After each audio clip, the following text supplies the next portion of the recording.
being able to move is a gift.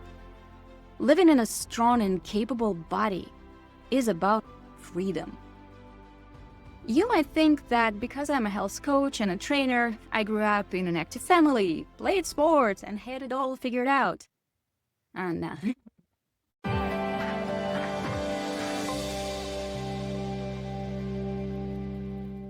Hi, I'm Tamara, certified master health coach and a personal trainer. And before I ever taught a single class or worked with a client, I was the kid who skipped PE, college student who spent hours behind the desk, and then a young professional glued to a corporate chair.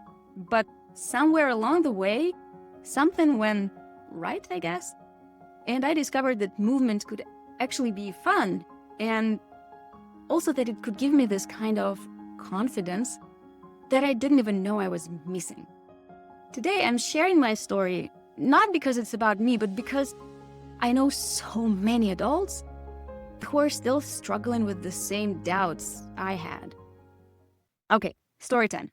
So my family is actually all sedentary scientists, and when I grew up, we had no established activity whatsoever. And my grandma actually totally freaked out when I told her that I'm giving up my corporate career for an intellectual worker in favor of, teaching fitness classes.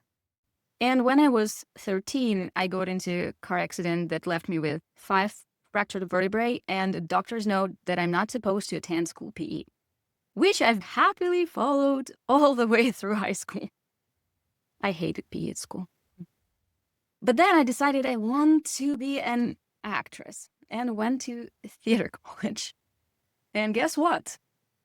Nobody there cared about the outdated doctor's notes. And if I wanted to get into the profession, I had to study with everyone else. And in the beginning, after every ballet class or stage movement class, which is practically stunt acrobatics basics, when I was struggling to walk down the stairs or get out of bed, I was seriously questioning my life choices. Long story short, I changed my mind about becoming an actress. And it had actually nothing to do with my fitness, because after this first year in the college, physical classes have stopped being a problem for me. But anyway, I decided to study economics at the university and spent the next 8-ish years behind the desk at different corporate roles. But what the year in the theater college did for me, it opened my eyes on the fact that being active could actually be fun. And it sparked my curiosity around what my body's capable of. And also it gave me that first nudge of confidence in my body that I know many adults are still lacking.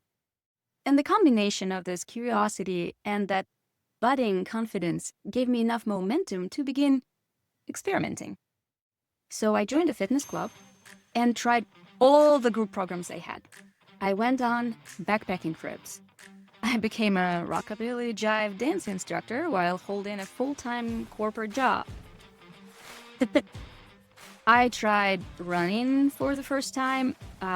Absolutely hated it, by the way. I even did some go-go dancing while at university, but that period was mercifully short and didn't end up in some scary, sketchy story. So lucky me. And eventually, this crazy and indirect route has somehow landed me in the profession that I've been in for the last 13 plus years. So here are my main takeaways from this journey. Trying new things is hard. It's awkward, embarrassing, sometimes outright scary. And having somebody guide you through those first steps helps a lot. Whether it's a coach or more experienced friend or a tough ballet teacher, if you want to get a glimpse of a different lifestyle but afraid of going there alone, find a buddy.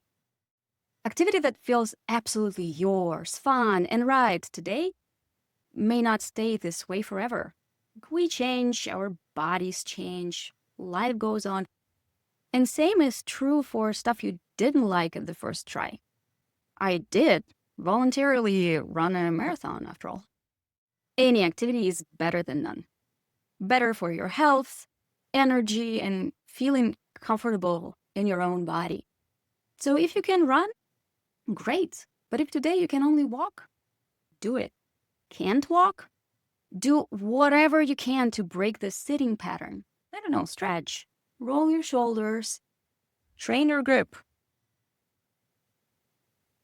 If nothing sounds right today, and it's been this way for a while, then it's time to reassess what's going on in your life that your body doesn't want to do what it was made for. Moving your body should never be used as a punishment for an extra cookie or whatnot. It is an act of love and respect. Movement is not a given.